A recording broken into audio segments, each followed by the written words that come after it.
Welcome to Escaping Purgatory, a podcast where we rewatch Supernatural, then talk it through in the hopes we can finally escape this show. Join us each week, leave comments on upcoming episodes, and together we can escape Supernatural Purgatory. Hello! Hi! We are at the rest stop wrap-up. I had to go back and listen to the last one we did to remember how we phrased this. I was like, what did we even say at the beginning? It's been a long time since we finished this season. This one's felt like... I like it though. It's been a long time, this one, for us, especially because we've gone to like a 2-week format now. But it's been nice to like savour it. Yes, especially on this season as well, because it's like such a good one. I think maybe if we'd done it for season 2, I'd just be like, oh god, when is this gonna end? Yeah, like, podcast is over, guys, we're bored.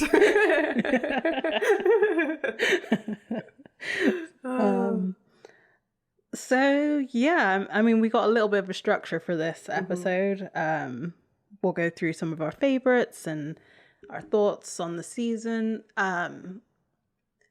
Probably not going to be a long one. We have spoken at length about each episode.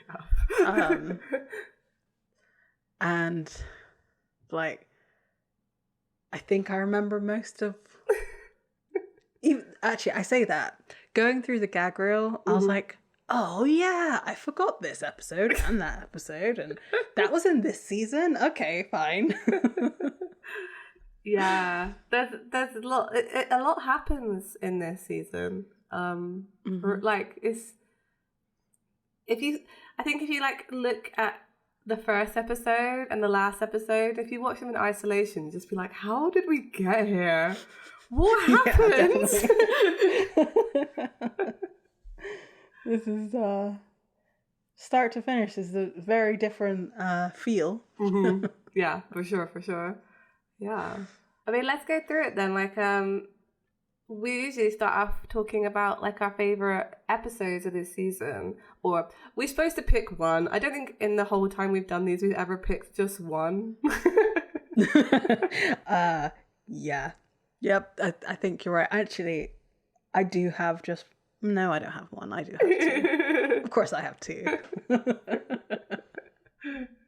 So what's your favorite episodes? I mean, there's so many good ones in this. The end is like an obvious choice just because it's like the episode that spawned 1,000 million fan fictions, and it's kind of ripe for that kind of AU thinking. And it's just nice. I like just seeing Dean being like put into situations. So it's a good one. And like, you know, Misha got to act like a different Cass for a bit, and Jensen got to act like a different Dean for a bit. And so I think it's... Oh, and of course, like, also Jared gets to be Lucifer for a while. They all got to like stretch their acting skills, and I enjoyed that. I like anything that's a little bit different from the norm. That's still plotty. It's so important to the plot, that episode. Yeah, for sure. Like, it reframes all of Dean's thinking about the apocalypse and his brother and how he should be supporting him and what's going to happen if he doesn't. You know, it's the whole reason that they come back together in this season.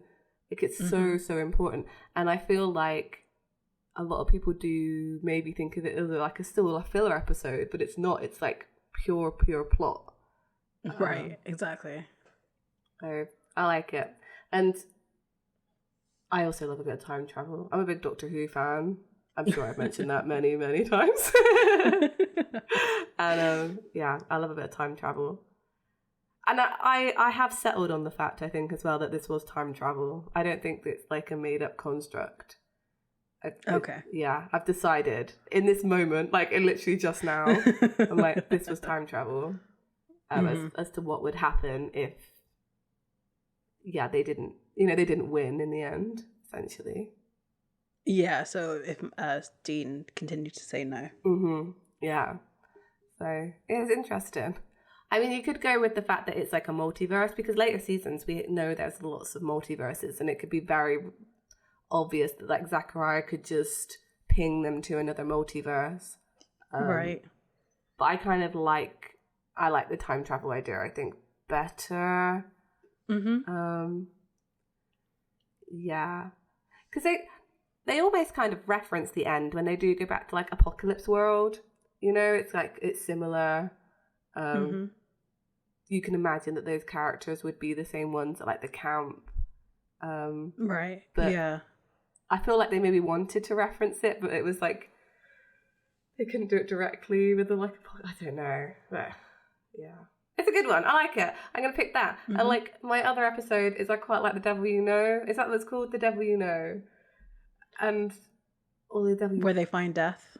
No. Yes. Where they find out that like Sam's college buddy was a demon. Oh yeah. And I only like that episode. I'm only putting it as like in my top episodes for the season because of the Dean and like Crowley buddy cop moments in that. Like it actually like made the season. I love that so much, and like I'm really looking forward to now seeing more of them.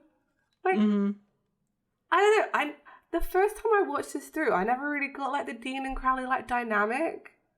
But like now rewatching it, I'm like, oh my god, these guys are hilarious together. Like, why is this so funny?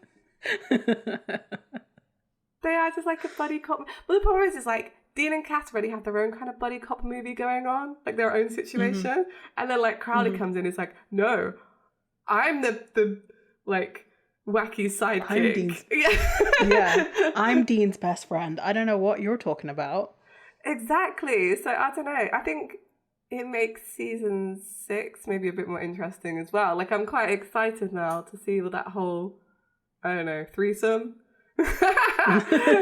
happening. Love triangle. Yeah, that's my other pick. I've literally been thinking about that episode for the past week. I don't know why.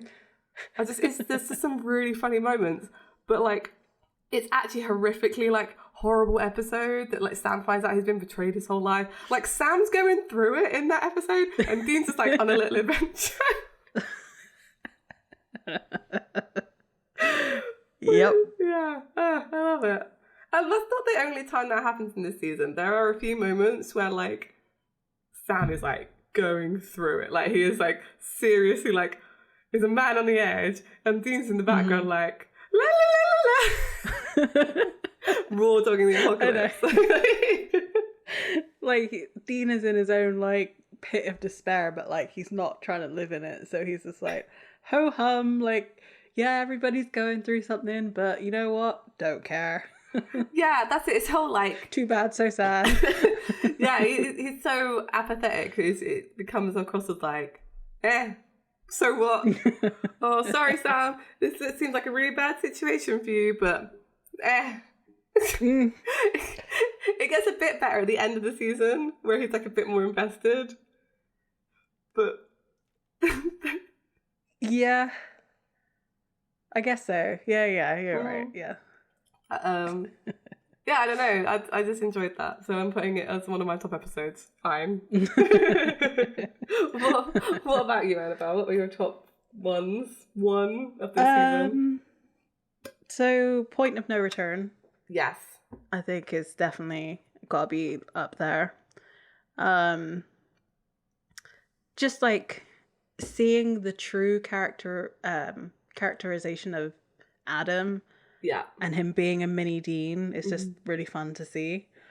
And like also see, this is really, really bad, but also seeing the break point of everybody. Yes. Like, because in that episode, Sam is like kind of like trying to rally up cats basically with, you know, Adam and Dean, like, and he's just towards the end, he's just like, what do you mean he's left? And like, that's probably one of my favorite Sam moments as well in this season.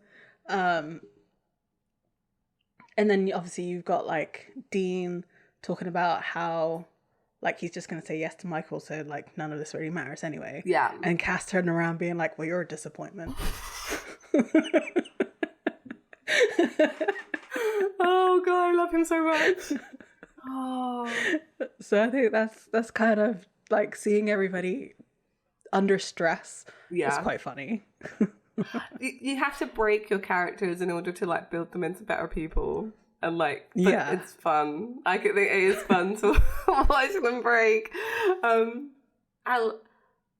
like, you're right, actually, some of the characters in that episode, like they act in ways that, like, you know they would, but to see it is another thing. Like, yeah. It's a good one. And then I don't know. I mean, obviously there's changing channels in this season as well, which is also really good, especially the conversation or shouting match rather than conversation between Gabriel and Dean. Yeah. And like, the importance of family in this season. Again, it's kind of interesting that it's not long after the end. Because we had 3 filler episodes in between. So if you went straight from the end to this one, it would make sense as to why he's so like, you need to be with your family and like you need to face your family, because he has to do exactly the same thing. He's in the same position where he has to like face up to the choices his family has made. And Gabriel has to do the same thing. Yeah. It's, again, like a surprisingly serious episode with like funny, obviously it's funny. Like it's also an incredibly serious episode, like at the end. Yeah. Exactly. So I think those two are my favorite. A really good episode and a bit of a meme episode. It is like changing channel. Like we talked about it when we did it. Like changing channels is the one I show people when I'm like, get into Supernatural. It's real fun. Like it's unexpected. The twists and turns it takes, and they all just. You can tell that the like actors are kind of like having fun, maybe doing different format stuff as well, because it's all really good. Yeah. Like Richard's fight in the episode's so good as well. Like at the end, like he's so good. He's good generally. Like I always kind of get excited when I see him in TV programs. I'm like, it's gonna be good. But... It's also really interesting. So again, I went to the convention and like when it was his panel, like how much thought he puts into his work. Yeah, I agree. Like especially as a director. I think it's just really like awesome to listen to him talk about that kind of work. And like it makes you wonder how many actors really want to be actors and not maybe higher up, or not higher up, do different roles in filmmaking or television making. I mean, obviously there's some that don't. Like, I don't think Jared has an interest in directing. But producing, yeah. Right, yeah. It's really cool to see him be a really good actor and then turn into a really good director. Yeah, and you're right, actually. He's like a really good public speaker. Because I've also seen him at panels, and the way he like describes stuff, you can just... It's really easy to like picture how it went down. Do you know what I mean? Like it's it's good. It was really engaging, and he always had stuff to talk about. Like because the conventions I go to, sometimes the questions are a bit slow to come through, but like there's never a moment where it's like lagging. Whereas like some people, I feel struggle a bit more, which I would if I was on stage in front of like 100 odd people and like there was like radio silence. Oh, it makes me so like ooh, just sitting in the audience. I think 100 is like a generous number. I'm thinking probably like 1,000. It's more like 1,000, yeah. So, yeah, no, I enjoyed it. I actually think like he was a great addition to this season. I know we're not really at that bit where we normally talk about in the rest stop, but like Gabriel was such a great addition to this season as, and he's not like he's not a rebellious angel. Like he's almost. I don't know how to describe, like, who is he, like, a reflection of? Because obviously you've got Michael and Dean and Sam and Lucifer, but in some ways I almost think that, like, Gabriel kind of shows them an aspect of them that they kind of almost want to recognize, like the fact that your family is flawed and that you do need to stand up to them. And as much as Dean might say, like, you need to stand up to your family... man doesn't do it. Like, Right. he, Right. when did he ever really stand up to John? I mean, in the end, he did, but like, yeah, I feel like that was kind of needed because they have these kind of really like, they're not polar opposites, but you have the whole Michael Lucifer thing, and then Gabriel's like the middle child, like. Yeah, very much so. Like he's the peacekeeper Mm-hmm. of the group. Yeah, there was something that you said in that Gabriel is almost like a Bobby character a little bit. Mm-hmm. But Bobby needs more like younger sibling energy. Yeah, I know, right? Bobby has very big like only child energy. Yeah, only For child sure. and like father energy. Yeah. But you know, if you're looking at the sort of the main cast of humans, that's where I would see sort of Gabriel. Yeah, in this current moment. Mm. I don't know if in the future there's more of a reflection somewhere in one of the human characters. I'm not really sure. I don't think so. I think thinking on it now, like I think for this season, I kind of see it how like I said, like this kind of middle child thing, but I think that's almost like played up in later seasons where he's just like, he's the lovable goof of the family. Yeah. Rather than the kind of serious character he actually is in this. Because yes, he's a lovable goof, but also he plays an important role in this season. Mm-hmm. Whereas when he does eventually come back, I mean, like later, he's just... I feel like it's for cameo purposes only. Like, I can't remember what he actually does, if it's anything important. I feel like it's not. If anything, it's probably like providing a weapon, right? I don't recall when he comes back, because he then goes and he's gone forever. Like he before he gets killed again. Yeah, and is it like was he ever there? I can't remember. Something happens. Yeah. Like I hate trying to remember these like vague flashes, and the problem is I have too much like fanfic in my head, so I'm like, I don't know what's real, what's not real anymore. We figure out when we get there. It's fine. Yeah, exactly. Moving on then from our favorite episodes and Gabriel, which we talked about a bit. What's your favorite Dean moment, you think, of this season? So I think for like a serious moment, the conversation between him and Lucifer in the end, at the end of that episode, I think that it's such a pivotal moment for Dean that I think that is my favorite moment, to like see him come around to like sort of look past his own nose a little bit, and to see a bit of the bigger picture as to like, I feel like he thought he was in the bigger picture until he came to this moment and was like, oh no, we're still in my corner of the picture. Yeah, I know what you mean. And then for like a funnier moment, I don't know if this really counts. And it goes just to show like how well the other guy did. But The Curious Case of Dean Winchester, like I feel like most of the characterizations of Dean in that are so good. I know it's not actually Jensen. Yeah. But like it feels like what Dean would be doing if he got to that age. Yeah. I agree with you. Old man Dean is it was really good, and that's what he would have acted like when he was old, like for sure. Yeah. So I know it's not traditionally, that's not quite what we usually do. It's usually a Jensen like moment, but an actual Dean moment is the entirety of that episode with him being an old man. I fully I endorse that. It's good, yeah. I love the fact he just turned into Bobby. Like we all become our parents, and he just turned into Bobby. For myself, I think my favorite serious moment is when they're in the green room. Is this the point of no return? And he kind of like winks at Sam. It's like, oh, I was never gonna say yes. I don't know why. I just because he even acknowledges it later on in the episode that he was like, I wasn't sure that he wasn't going to say yes until that moment when he looked at Sam. He's like, oh man, I can't do this to him.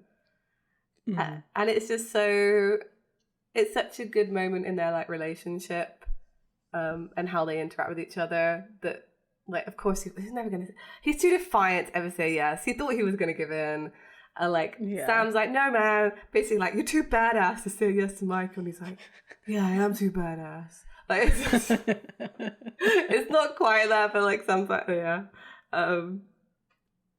just the trust they have in each other, the fact that like he couldn't disappoint Sam like that, is just the whole kind of core of. It's funny because I realised while saying that a lot of their choices later on are just trying like not to disappoint each other. Like, oh, you know, I need to save the world and I need to take this like dumb action to do it. And how can I do that in the way that's gonna like least disappoint my brother? Yeah. Doesn't always work out. Favorite funny moment? Just all the times he's ribbing Cass in like My Bloody Valentine about eating burgers.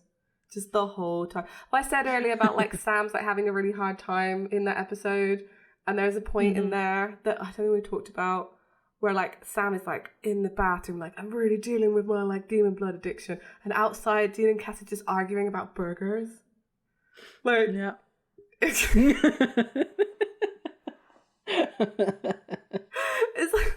like, that gets to a point in the episode where it's like obvious what's going on, like, oh, you know, famine's making him eat, and he's still ribbing him about it. He's like, Cass, come on man, like how much has he eaten?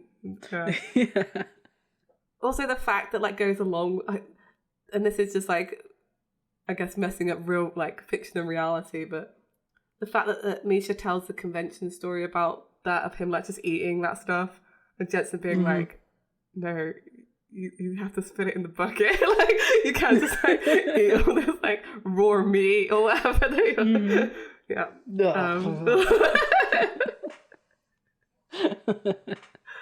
Yeah, have you never seen like I'm sure Misha's told that story a few times. If you look at convention panels you'll find it eventually, but it was one of my favourite ones. It's bless him.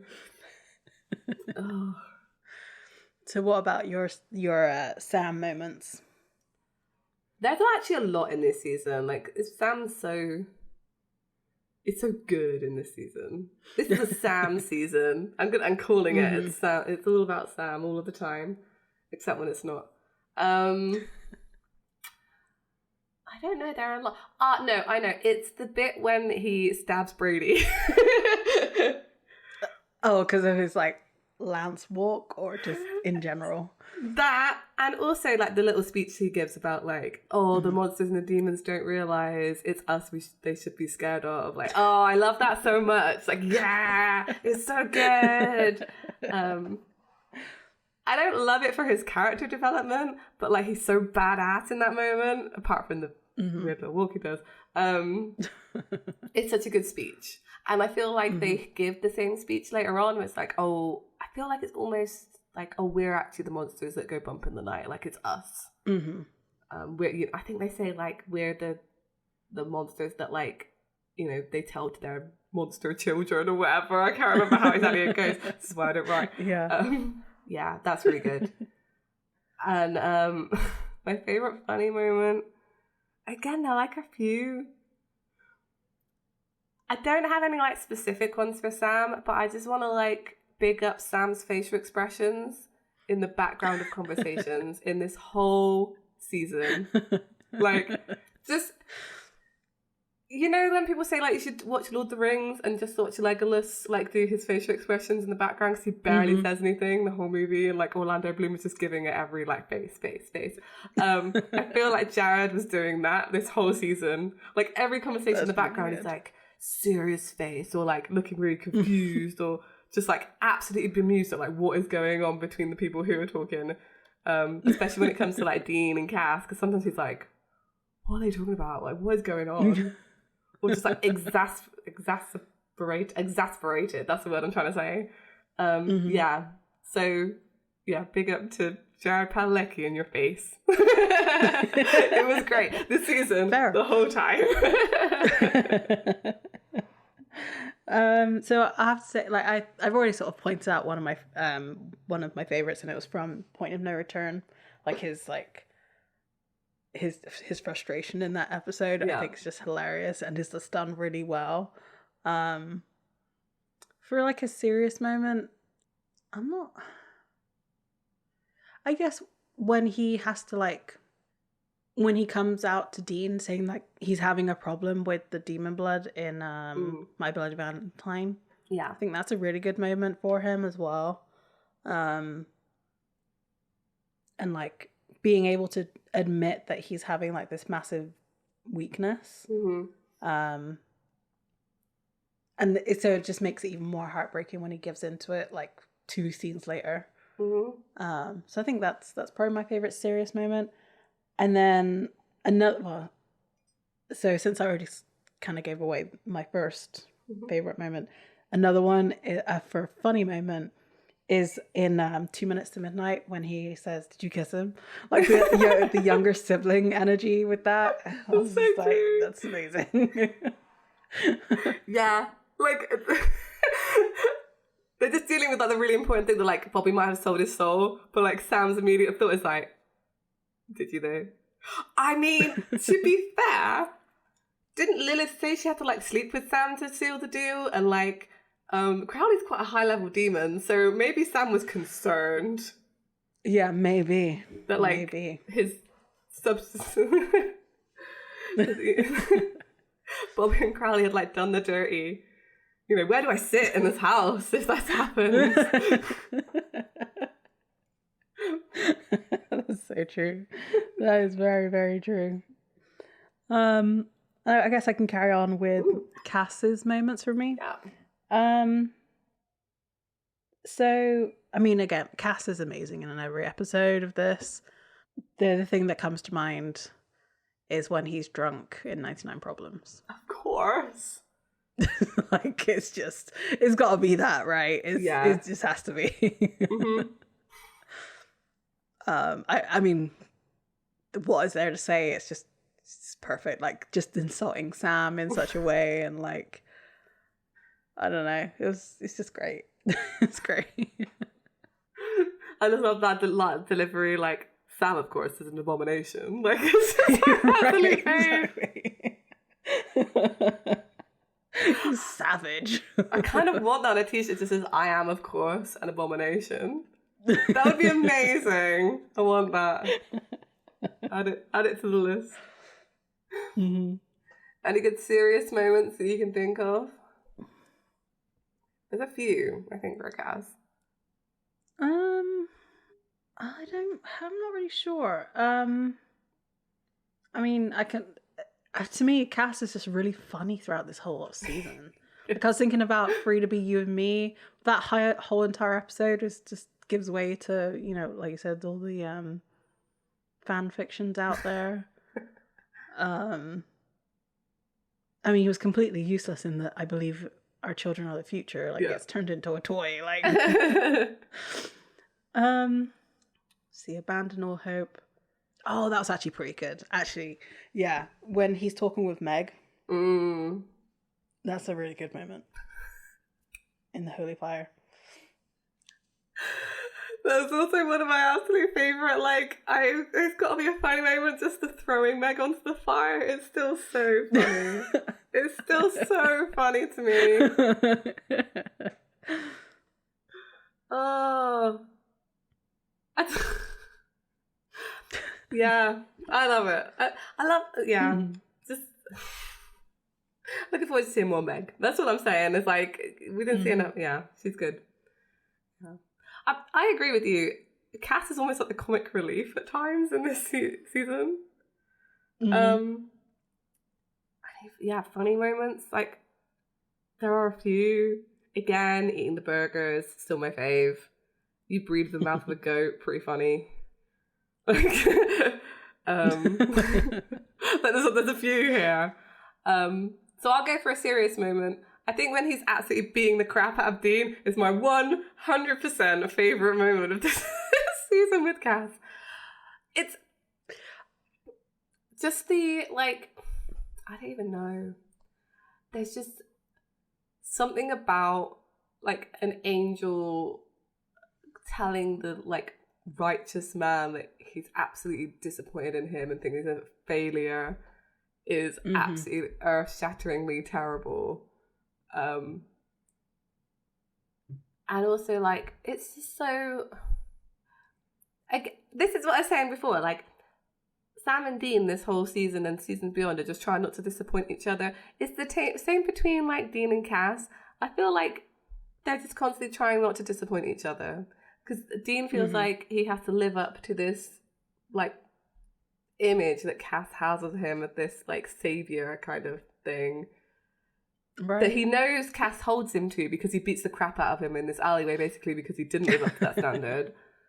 And then Cass is obviously trying to hold himself up to the standard of being an angel and constantly failing at it. And I mean, he's a new and improved angel at the end of this season. Like, he's not just like a regular. He's not his regular self, supposedly. And him trying to live up to that is the whole reason season 6 happens. So, yeah. It's funny because, like, they could have just talked about their feelings, but instead they have a fist fight, and I don't even know, like, how much better you could explain Supernatural than that sentence. Like, which actually kind of brings me to, I think I'm going to do this for the gag reel, so listen out for it when it comes. But it makes it funny to me that that's the moment that you choose, because when you listen to just the audio of it, they're not fighting. Hey, look, it's been said online. There's, you know, you can have fight scenes that mean something else. And this is one of those else's. Yeah, this definitely is. Yeah, looking forward to hearing that in the gag. I'm looking forward to my gag reel this season. I have no idea what's going to be in it. Annabelle has done all the work on that, by the way. So if you enjoy it, like, kudos to her. I've done nothing except be hilarious.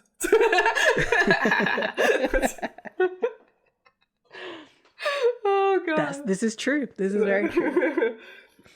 So were there any characters that you wanted to see more of this season? Probably Gabriel, since of what we're talking about earlier. Yeah, I mean, to be honest, I'll be honest, like, most side characters, Crowley, I would like to see more Meg, Gabriel, that actually might be it. I feel like we see enough Bobby in this season. Like, just enough. Yeah. Yeah. Yeah, I think so too. And, like, I didn't need any more Lucifer. Also enough. Maybe actually would have been better with less Lucifer. Just because I feel like once he's just a guy, like, he's just a guy. I don't know. Like, with Michael, we don't see Michael until Swan Song. And he feels a bit more menacing. Whereas Lucifer's just been kind of hanging around, like, taunting them. Yeah. Though in saying that, I kind of wish that there was more of a... I mean, be careful what you wish for, because you'll get it. Because I was going to say, I would have liked to see him interact more with Sam. To see, like... I know that he becomes invisible because of the rib thing, so that's why they couldn't have that link. But, like, seeing the manipulation in Free to Be Me and You, whatever it is, I can't say, in that episode,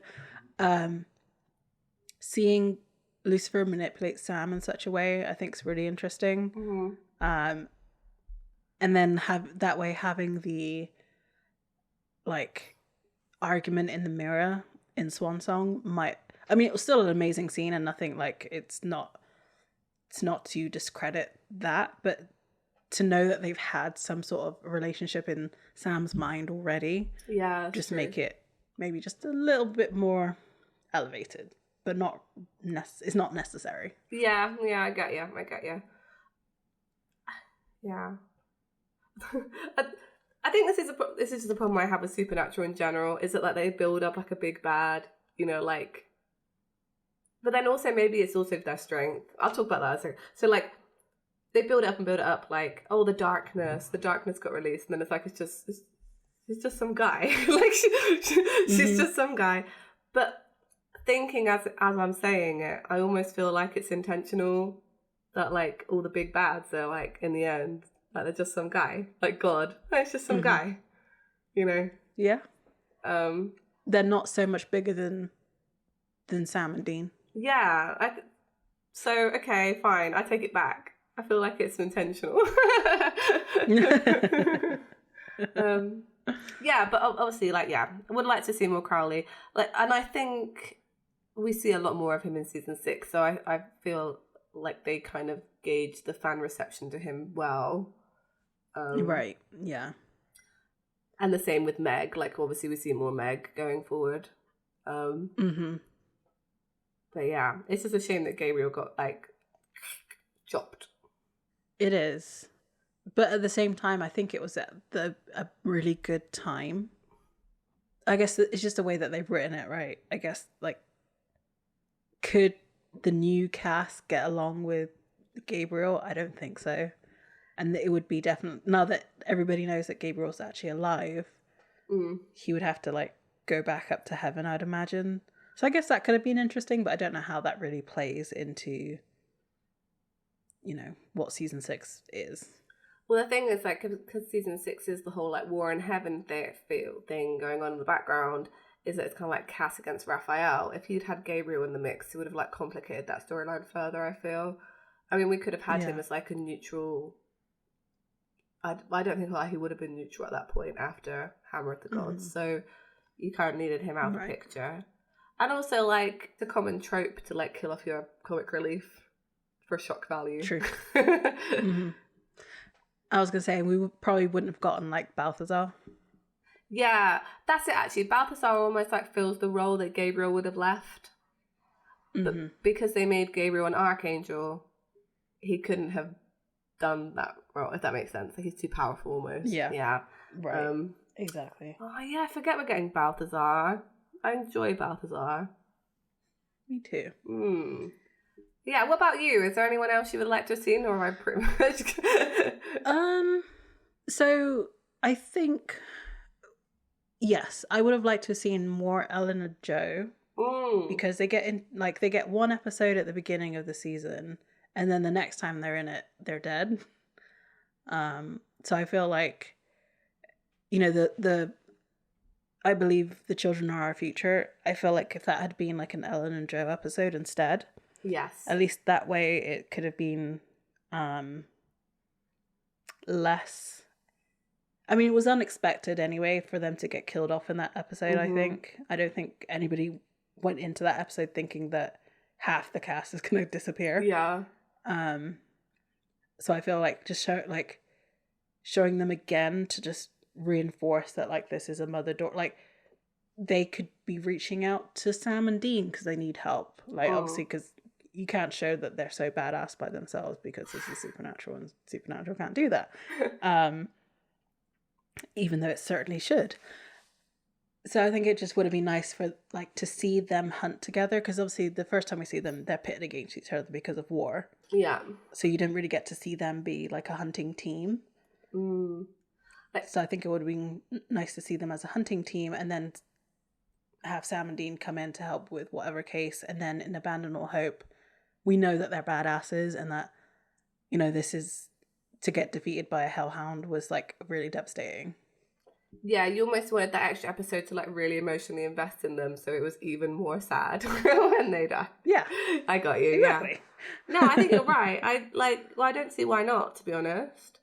And it would have even more, like, they could have cemented more, like, Dean and Joe's relationship. They kept, like, flirting around the idea of it.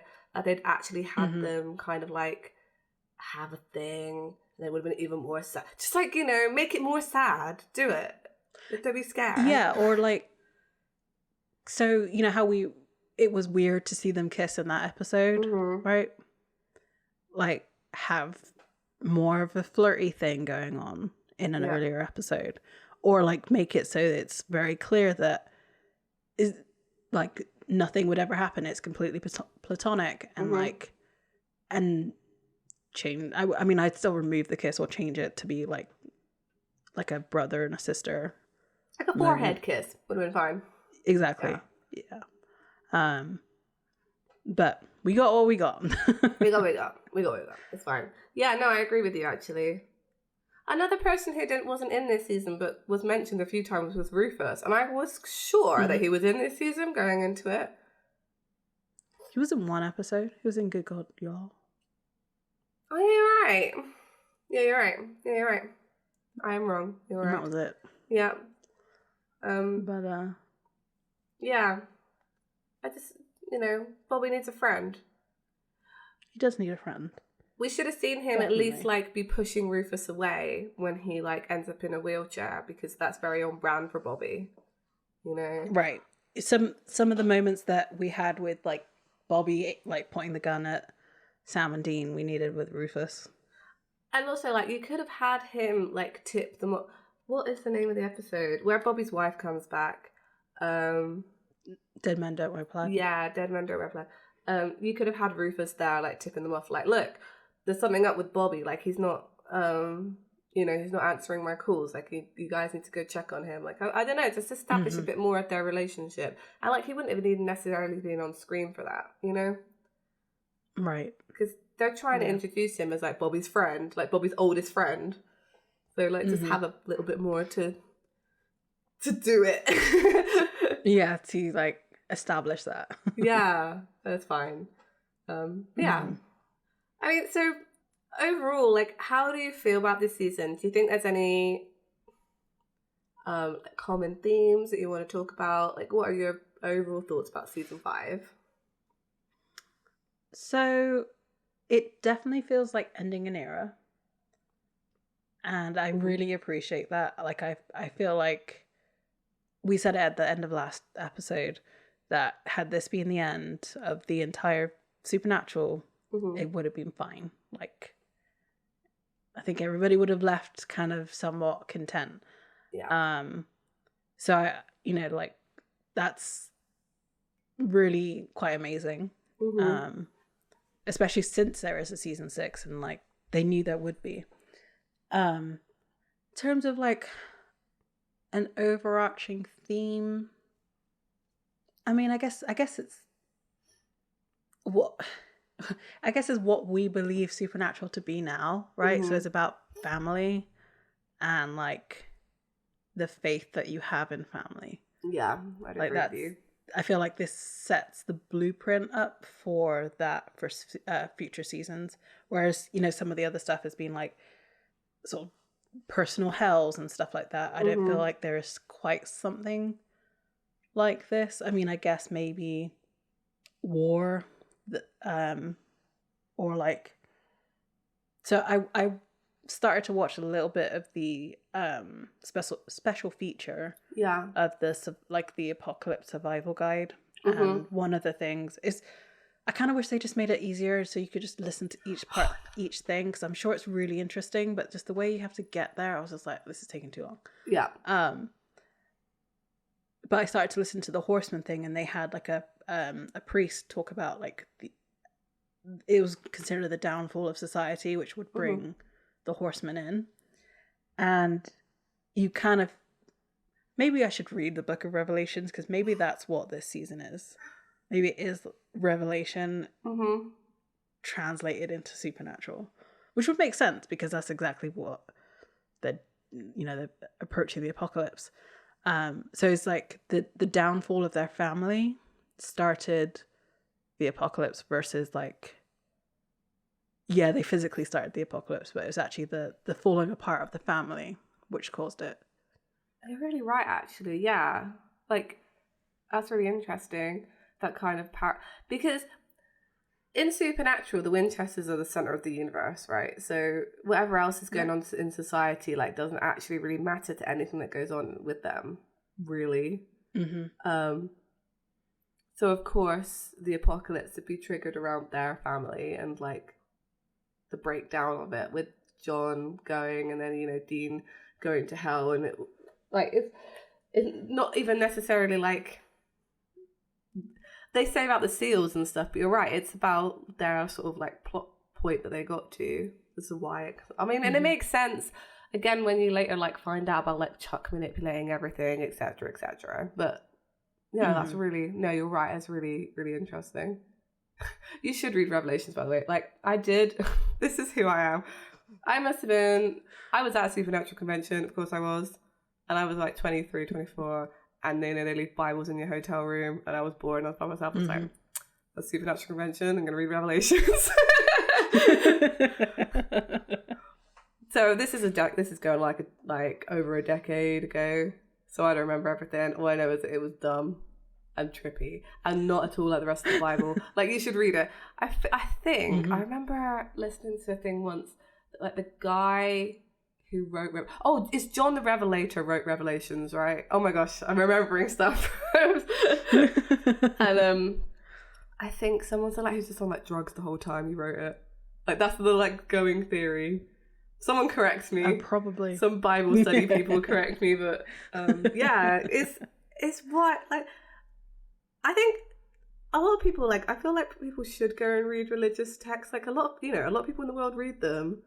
So like, you should also, even if you're not like religious, you should read them, because there's some like wild stuff in there, and some of it's actually really interesting. Yeah, and some of it's kind of cuckoo bananas. Exactly. Like, the Revelations is that end of the scale. There's stuff about a dragon. There's like a lady riding the dragon, like, who I think is the Whore of Babylon. Yeah. It's like a 5-headed dragon. I think you mentioned it before. I like cups filled with stuff, like. Yeah. I did a very good hand gesture. What you're telling me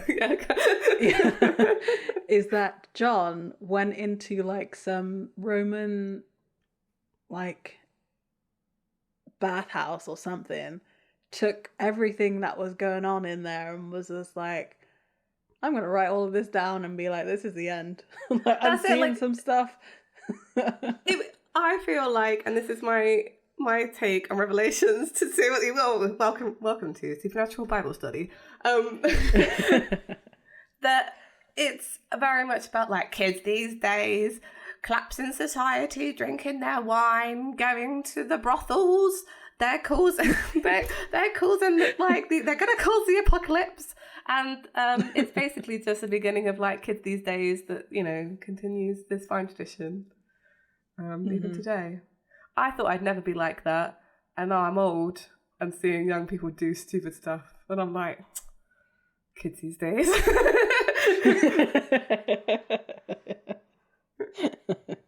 I feel like it's less than the previous generation. I feel like I'm more like, yeah, they're all right, but like...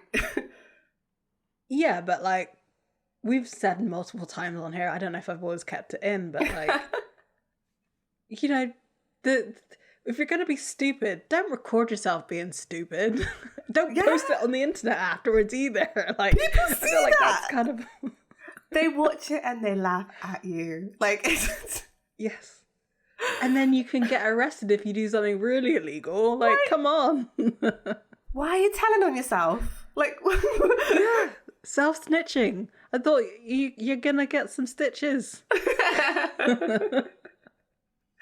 Yeah, that's the thing. Yeah. I mean, I'm terminally online, but like, young people these days are online in a different way that I'm online. I thought I was online a lot, so it's interesting. Yeah, well, how did we go on this tangent? We went from Revelations to talking about, I don't know, almost TikTok.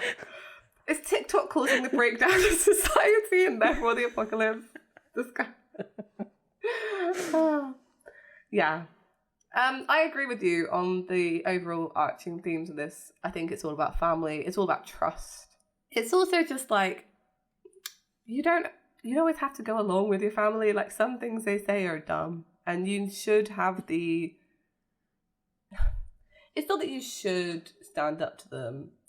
It's that, like, I'm jumping around here. I do almost resent the fact that Dean tells Gabriel, like, you have to stand up to your brother, because in no way does he actually have to. Like, he's chosen to piece out of that and remove himself from, like, a toxic situation within his family that caused him to go into exile and pretend to be someone else. Like, there's no way he had to get re-involved. I mean, Gabriel started re-involving himself, I guess, by messing with Sam and Dean, but he could have stayed underground. Right. But yeah, and I think again, like as with new, like from season 1, I think that's the one thing that ties season 1 and season 5 like all together is the thread of like absent fathers. You know, Mm-hmm. we have John going missing in season 1, and then we get to season 5 and God is gone. Just Right. like, and the Cass has the same, and it's not really made a lot of. Cass is missing a lot from this season just because he like couldn't be about, because he like, I almost wish he was about more. We could have seen more of his like fall from grace, because it's mentioned in Mm-hmm. passing that he's losing his angel powers, but like we see fleeting moments of it. But Right. what's really happening to him is he's going on almost the same journey that Sam and Dean went on in season 1, where he's trying to like find his father and like battling against the fact that he's like not as strong as he maybe thought he was. Mm-hmm. And that would have been a bit more interesting to see, but it's just something that he can't fit into the whole season. Right, exactly. Yeah. And we've spoken about this before, like if it's B plot, it's not important to the writers. And that's very much B plot, so it doesn't get flushed out or fleshed out. I was watching like again like the bonus material, and I was watching one particularly with the writers. So I think it was like Kripke, Ben Edlund was talking, and Sarah Gamble as well. And what was interesting is that like Kripke was saying, particularly when him and like Ben Edlund got together, there were always like crazy ideas. They were talking specifically about the episode The End. Did you watch this as well? I didn't see this one, no. It was really interesting, and they were talking about how they how they wrote it together, and initially they wanted it to be like almost like a Back to the Future thing, with like a time loop. So like that's how I got to time travel in my head, because they basically confirmed that it was time travel, because they wanted it to be like with like a paradox, that this would always happen, that like Dean would go back, and they actually wanted a scene in which future Dean remembers going back in time and having the conversation with himself, but like it was too complicated. And they said how they like took it to like Bob Singer, and he was just like, no, it doesn't make sense, like, because you're having to like stand here and explain it to me, and like how are you going to then explain it to an audience like on screen? Right. Which makes sense. Is it interesting to know that like Singer is almost like an editing process for the writing? I think that they would like, and how maybe he, like that influences stuff later on. But it's clear when you listen to them talking, like again, like Kripke and Edlund specifically, how many more ideas they have and how much they could fit in, and like the fact that not everything was ever going to make it into the show. But I'd love to like pick their brains about like what other ideas they would have had and what they would have liked to have done, because Kripke always had like a clear plan of like 5 seasons, but it's clear when he talks about Supernatural that he could have written more, but he's almost like self-editing, which like you have to do, I guess, as a writer as well. But yeah, Right. because this season, like there is so much B plot that goes on. Like there's so like Cass has got his own thing. Like Lucifer's doing something over there. Like the Horsemen are doing stuff, and in the background of it all, you've got the apocalypse happening, and you like barely see it. Like it's very much condensed down into like Sam and Dean's view of it, which is fine. But there needed to be some more moments where you like sense the scale of like what was happening. I think because we get to the end and it's like, oh yeah, the whole city's destroyed, but like how did you get to this point? There was no like, there wasn't anything happening in the present time that would have shown that this would happen in 5 years. Yeah. And you're right. The thing that made, you know, Dead Men Don't Wear Plaid interesting is that it was happening outside of them. Yeah. Like they were pulled into it, but like had Sam Dean not shown up, they still would have had zombies in Sioux Falls. Yeah, exactly. So it would have been, like I said, it would have been nice to have seen the world be affected a bit more than it was. Yeah. Yeah. But again, it's hard to do. Like, they had a budget, and Mm-hmm. I mean, I'm going on a bit onto the next section, but like talking more about like the behind the scenes stuff that you have on the DVDs. A lot of it's really interesting. There is that episode about writing the end, which I like. If you're interested in like how Supernatural gets like written and stuff, that's really like, go and watch that. It was interesting to see like the initial idea and then like how it actually came about. They also talked about the fact that like they had a backlot for that episode, so that whole bit where they have all the cars and stuff, that was like a set they had, not a location. And then they had one of the set guys go around and like show all the different bits they used for different episodes. Like, oh yeah, this is That's the really storefront cool. for this. Like, this is the alley where Sam's like stabs Brady, and like this is, and I think it's actually the same alley that Dean like wakes up in or like goes to in the end. Like that same, yeah. Oh, I okay. think it was that. They just decorated differently. But like, it's amazing. Like, if you see how much they like gutted it afterwards, how much they like fill it up with stuff. Like, the set designers are amazing.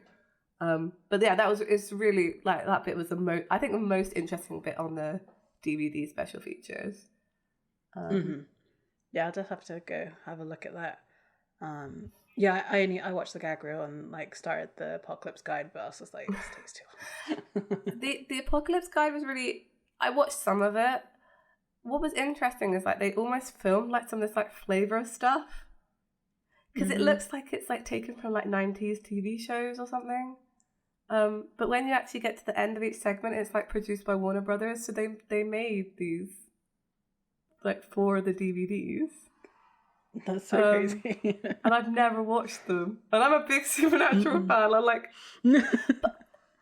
I do also remember like in the age that like DVDs used to get released, you would sit and watch all those special features, and it is different now. Yeah. But, yeah, definitely. Again, like if you have an afternoon, like go watch them. I feel like it's probably quite interesting. Yeah, you'll definitely learn a lot, and if you can ever make it to a convention and they're allowed to talk about Stuff again. the show again, there's definitely, I'm sure there's things in that you can pull questions from. I feel like those apocalypse tapes as well were almost like, oh yeah, we couldn't show you the apocalypse on this scale, but like here's some flavor around to show that this was happening in the Supernatural universe at the time. Like it's almost like a, here you go, some crumbs. Yeah. They tried their best. What was kind of the thing that I found really interesting about the introduction to the Apocalypse Guide is that it sounds like it's Bobby from the end, because he's on a tape recorder. Yes. And he's like recorded a message saying, if you're trying to survive the apocalypse, blah, blah, blah, blah. And then he gets like interrupted saying like, oh crap, like they're here already. So to me, it's like, this is what he was recording when he got shot in his chair. Yeah, I can see that actually. That's really interesting. Yeah. And the fact they had Jim Beaver back to like do all this like little ADR stuff, like just for it's cute. Like it's good. Like it's nice. It's included. I miss bonus features on DVDs. There's almost hardly any now. So yeah. Yeah, exactly. So I mean, and obviously there's the go watch the gag reel if you can. I'm sure it's on YouTube. I watched it on the DVD or Blu-ray, and it was really, really good. I really enjoyed it. Obviously, like we've all seen it like a million times, I'm sure. I really appreciated the introduction to. I guess they did it last time too in season 4, but I think it got longer over time. But the stills or the pictures of the cast, the crew, sorry, in the background, and like I meant to look online. It looks like they had like a party for the 100th episode. Like you see sort of snippets from that. They did, yeah. Which I thought was really, really cool. But the thing that made me laugh the most was at the end they were giving credits for the song that played while the crew pictures were going through. And there's a link for MySpace. Oh my god. And I was just like, oh yeah, this is like 2010. So yeah, like 2009, 2010. So of course, it's when MySpace was around. Yeah, you're right. Still. Like all these credits that like no longer go anywhere, like dead links that don't go, like it's just wild to think that it's just moved on so much. Yeah. I think season 5 is one of my favorite gag reels. Actually, I think it's because it's got a bit more Misha in it. Like you can see everyone like kind of becoming friends. I think that's really sweet. I've always liked they add the crew in. Like a lot of shows don't do that, and I think it's really nice. And you know from what they said that like they all like really got on very well, so it just kind of like shows. It always felt to me that they didn't really make the gag reels for the fans. Like it did feel like they were making it for the people who worked on the show. So yeah, it's kind of cool. I don't really have a specific like favorite one either. I think it's all pretty good. Like yeah, I agree. I always find myself if I'm having like a really down day, just go watch Supernatural gag reels on YouTube. That's a good like hour of your time as well at this point. yeah, definitely. So, yeah, I enjoyed it. Yeah. So the last question for this wrap up: what are your thoughts of going into season 6? Okay, when I think of season 6, this is what comes into my mind. And like when I think about this is giving way too much insight into my own internal thought. When I think about things, I generally see like flashes of images from like things I've seen. So I see for season 6, there's Cass and Crowley and a half naked Sam doing a pull up. That's all I remember from season 6. I mean, these are good things to have in mind. For me, it's seeing Eve and like the slug thing. I have no recollection of that. Looking forward to that one. Oh, and the Titanic. Ah, yeah. Yes. Yeah, no, so let's see. I mean, we all know this by now. I am a fan of the show. I don't remember the show. Is there a stained glass Cass in this season? There is, isn't there? That's this season. Or is that next season? Oh, I can't remember. God damn! Like, we'll find out. It's like, I feel like there's such a jump in things. I feel like a lot happens in season 6. I feel like a lot happens. The thing is, season 6 feels like later seasons. Like, there's things that happen in it where I'm like, no, this happened in season, like, 8, season 7, like, 9, like, but, yeah. I feel like the timeline of bad things happening to everybody accelerates from here on out. Like, season 1 to 5 was all about the apocalypse. Like, it was very slow. We eventually got there. Everything kind of built up. Oh, yeah, demons were introduced. Angels were introduced. Like, oh, yeah, the apocalypse is going to happen. We were eased into it. And now we're like, big bad every season. Everything's going to end every season. Yeah. Yeah. The only time we don't get that is season 14. Yeah. Precisely. Because they decided to slow it on down. Because they knew season 15 was going to be the end. Yeah. So I'm excited. There's so many little costumes coming up. I feel like Dean gets a new haircut in season 6. Things happen. Things are wild. The Sam sideburns are like fully there. Yes, that was the thing I was going to say too. And is my favorite Sam. It's Soulless Sam. Yeah. I don't know how many times I used to talk about him, but he's finally here. That's true, actually. I remember like back in the day, Annabelle and Soulless Sam. Oh yeah. We were an item. This is gonna be a fun season for you. How bad is that though? Like this soulless person is who I'm interested in. That says something about me, I think. I mean, it's fine. I accept you for who you are. Well, thank you. I appreciate it. I mean, my favorite Dean is Purgatory Dean. Absolute killing machine, blue steel while chopping off a head, and I'm like, yes, that is fine. Like, it's just a couple of gals doing a supernatural podcast. Yep. Thirsting over the men. It's fine. Awesome. Yeah. This was fun. Like, I enjoyed this. Yeah. I didn't actually know what I was going to say about season 5 because I feel like we've gone over so extensively. I'm almost like breathing out a sigh of relief that it's done. I do feel like there's less to remember, like you said, because each season is like now its own big bad. Yeah. I feel like there's less to remember between seasons. Like you just got to sort of remember maybe the last couple of episodes of the last season, and then you can kind of forget the rest of Yeah, I it. just let it go from my brain. And this is really what I wanted from this podcast. That, like, I could absorb Supernatural and then just like let it go from my brain. And maybe by the end of it, I'll have no recollection of it at all. Yeah, maybe. We'll see. Probably not, but that's okay. Oh. Right, I think let's wrap a doodle. Yes. Yeah, I'm going to say thank you to everybody who made this podcast possible, especially the Pixel Agora, who has done our wonderful artwork, and we continue to use it and love it, and it's amazing, and we thank you so much. If you would like to buy his artwork, go on our Redbubble, or also like check out his Tumblr. I link it every week, and he just does some amazing stuff on there. So like, go show some love. That would make me feel good. Like, go reblog some of our friends' artwork, or like support him. Yes. And yeah, if you want to come and contact us, do it. We're on social media and stuff. Facebook, Tumblr, Twitter, ? We're Escaping Purgatory Podcast, or Escaping Podcast on Twitter. That one. What's it now? That X. I refuse to call it that. Yeah, I'm not me doing neither. We all know what Twitter is. Yeah. It's fine.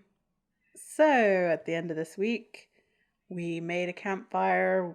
We reflected on our journey so far, and next time we'll pick up our things and carry on.